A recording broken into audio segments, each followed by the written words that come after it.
Hello guys and welcome to class.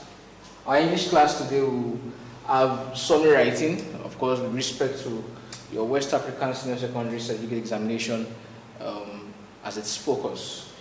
So what is summary writing?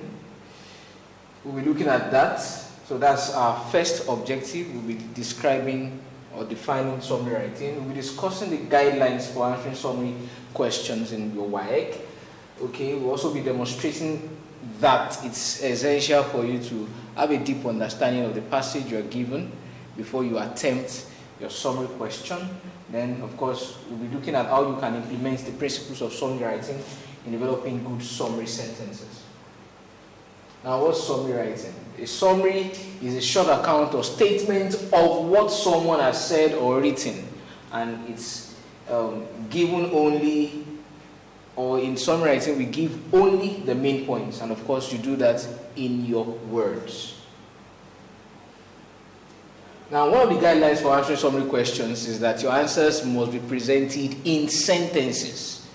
Okay, so you can't present phrases or just one or two words as your summary answers. Okay, now to do that, I mean to come up with good sentences, you will have to follow the following guidelines. 1.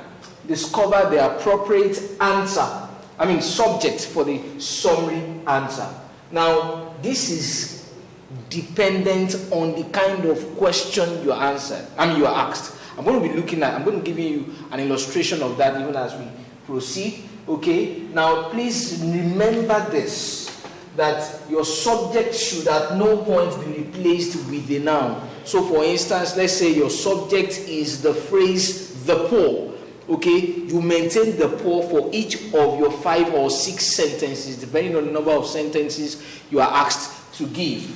Okay, another thing you need to pay attention to is that the appropriate verb should follow. Okay, so make sure that the verb has the same tense with the question. If your question is asked in the present tense, you make sure that your summary answer is given also in the present tense, and of course, if it's in other tenses.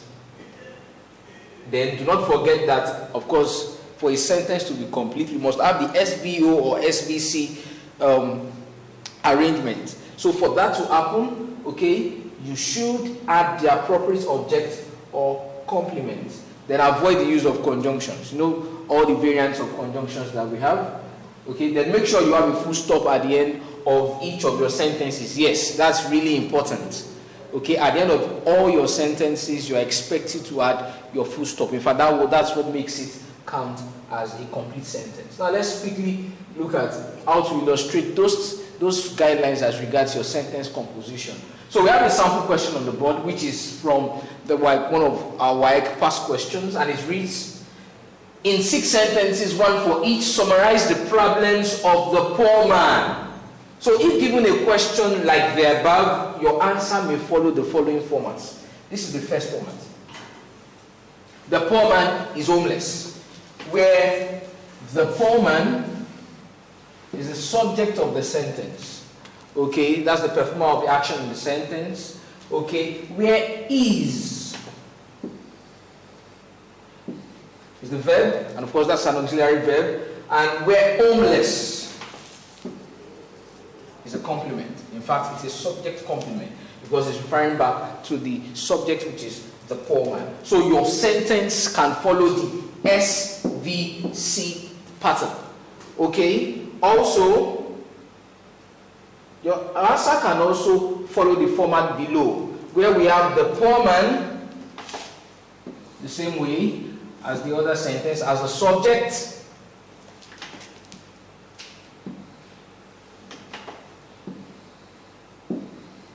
okay, as the verb, okay, no clothes, okay, as the object. So in this situation, we have the SVO as the format for your answer. Now let's quickly run through other guidelines with respect to answering summary questions. 1. Avoid mindless lifting. Now, mindless lifting is a situation whereby you literally dub the sentence as it is from the passage and you just duplicate it for your marker. Okay, and according to the WASSCE mark scheme, when that happens, 0 mark is awarded. So try as much as possible to avoid that. Now, avoid having 2 or more points in a sentence. If you look at the question, you will observe that each sentence is meant to have just 1 point. Okay, then avoid the inclusion of extraneous or irrelevant material. In fact, for doing that, you will lose 1 mark. Okay, 1 mark out of the allotted mark for the question. Then grammatical or expression errors attract penalty. So that's minus half mark. Okay, and please, when we talk about grammatical expression errors, we talk about errors revolving around tense, around spellings, around punctuation, around the appropriateness of your choice of words in terms of context and all that. Okay, then finally, ensure that your answers are presented in sentences. Remember at the beginning of the class I told you can't present phrases. Okay, so the penalty for failing to present your answers in sentences is that you lose half of the allotted mark. So let's assume that you are meant to have 6 marks for a particular point and you present your answer not in a sentence form. Okay, you'll be marked over 3 instead of over 6. Okay, now we have come to the end of the lesson, and I want to advise that you go through Mastering English series, page 201 through 202, to help you understand this better. We'll be waiting for you in the stream section of our Google Classroom to take your comments and questions, even as we explore summary writing further. Thanks for coming around. Do have a blessed day ahead. Bye.